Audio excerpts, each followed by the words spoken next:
show you how to get the perfect finish on a bath panel, including that corner trim.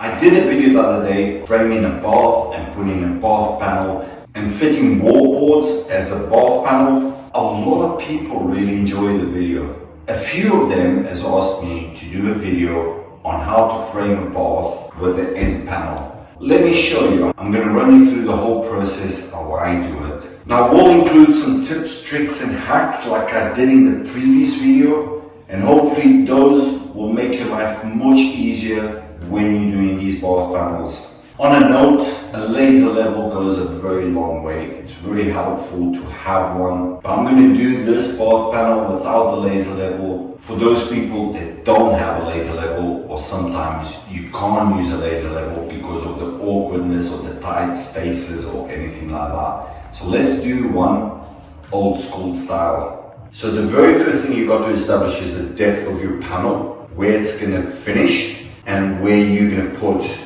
your top and bottom rail in. So on this bath we're using a 50mm packer, which I cut because the front of my batten is going to be set back 15mm. And this packer is really crucial for you to work out your levels from top to bottom. So it's really handy that you cut a 50mm packer or whatever size you determine that your batten is going to go in. There is a few reasons why I use this rather than measuring. Number one being most levels have got these ends, and these ends are set back so you can't really mark nice and flush. So you're always a few mil off depending on how much that is set back. I place my packer on the bottom and I start on the edge of the bath, level down, make sure that it's nice and level. And then what I'll do is I'll put a mark on there. And then I'll do the same on this side and just put a mark on there. So I've got a cross, so that's plumb that way and plumb that way. Now I can measure how long my battens are going to be. So my bottom battens are the first ones that I cut. 1677. Now you might have to cut your batten out because your legs might be in the way. So we just notch it 5mm where the legs are, and that will give us enough clearance.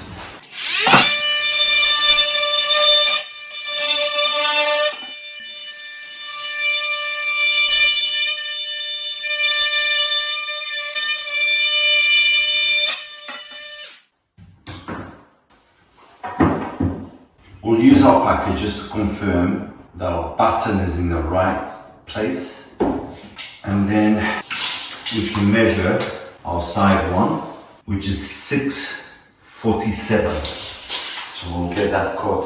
So now that we cut our end batten, we can just use that 15mm packer and just confirm that that's nice and level, which it is. So the name of the game is to save time. So instead of measuring everything, just place your top batten on there, give it a mark, measure 15mm back, because we know that's going to be set in 15mm, and we'll cut this, and that will be the exact size that we need. So now that we know where our top rails are going to be cut, we can just use it now temporary, just to do a rough measurement of 465. So we're going to cut 3 uprights at 465. They are oversized, but you'll soon see why I'm doing them oversized. So the tighter fit your uprights are, the better. And that's why I always do it this way. Now let me just say, the reason why I'm showing you how to do it this way is because most people out there will be working on their own and holding battens up like that and trying to measure things. You can do it, but you're never going to get it 100% spot on. So if you do it this way, then you'll be alright. It's going to make your life much easier.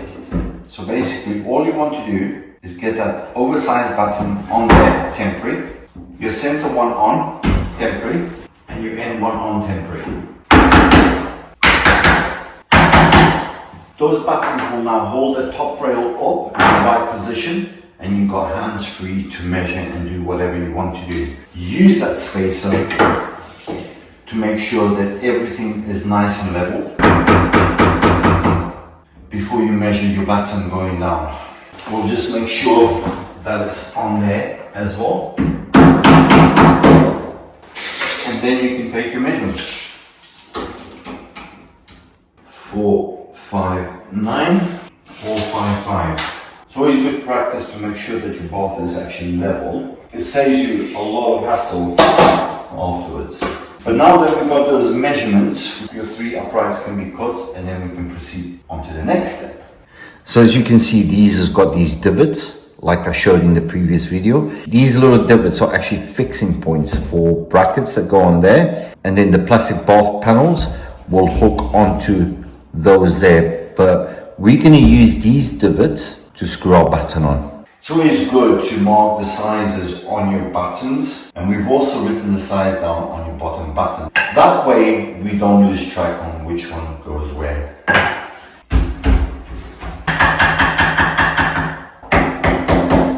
Now the reason we cut them so tight is because we're not screwing this bottom rail down. So this bottom rail is going to get glued down, only your top rail is going to get screwed in, and that tightness will just keep everything nice and secure. Dry fitting everything first actually makes sense, because if you do make a mistake, then you don't have to unscrew stuff and recut the buttons and stuff like that. So I always tend to dry fit everything before I permanently fix anything. And fix this top rail in place because we know everything's right, so that top rail can get fixed in.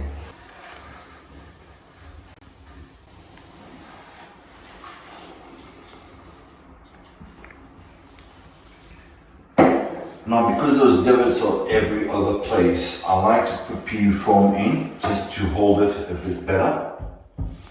And I'll put that in more or less where I know it's going to go. And then get my middle rail first.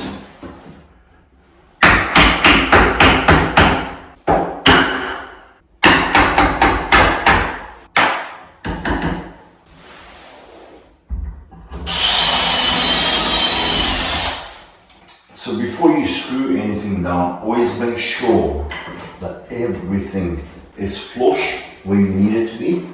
And for goodness sake, make sure that you got the correct length of screws, because you do not want to go through the bath.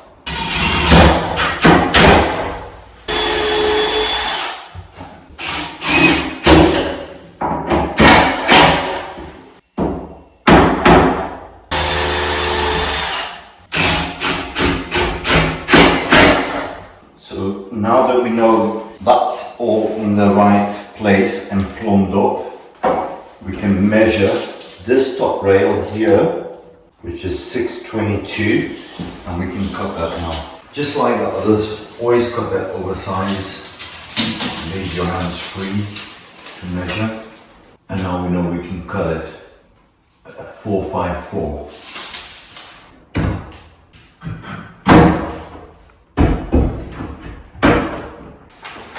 So we can fix this top rail as well.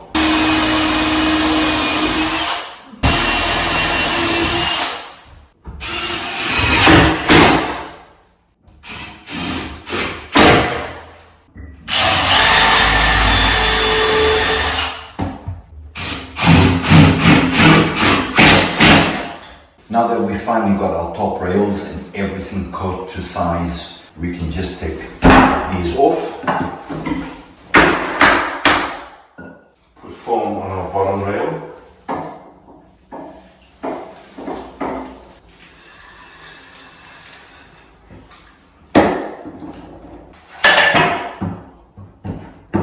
And we can start getting everything fixed.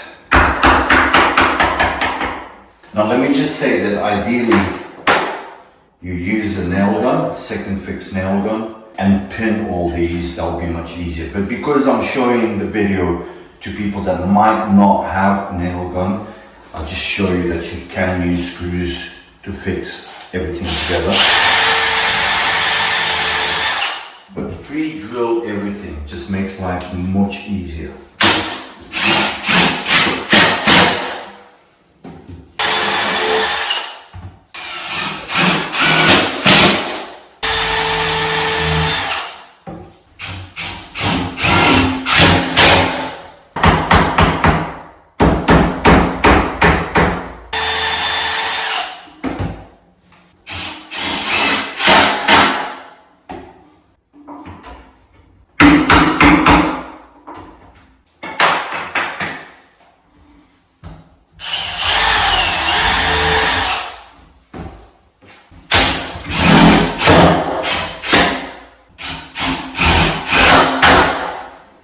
always do double check, because when that pewter foam goes off, it goes off, and you're not going to move that frame.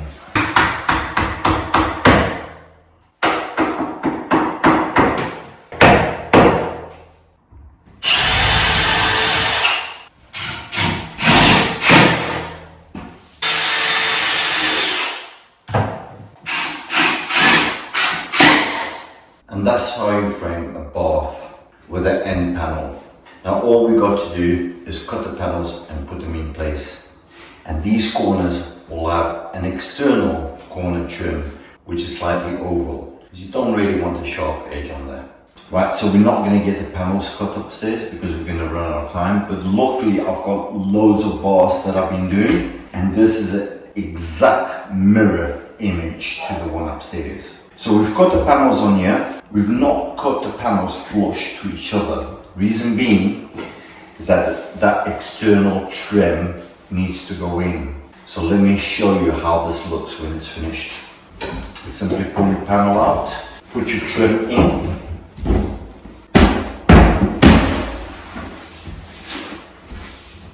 And that's a nice, neat finish.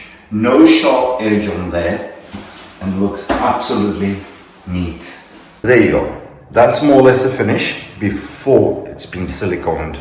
I hope you enjoyed the video, and if you like videos like this, then consider subscribing and leave us a comment down below. If there's something you're not sure of and you want me to do a video on the subject, then let me know.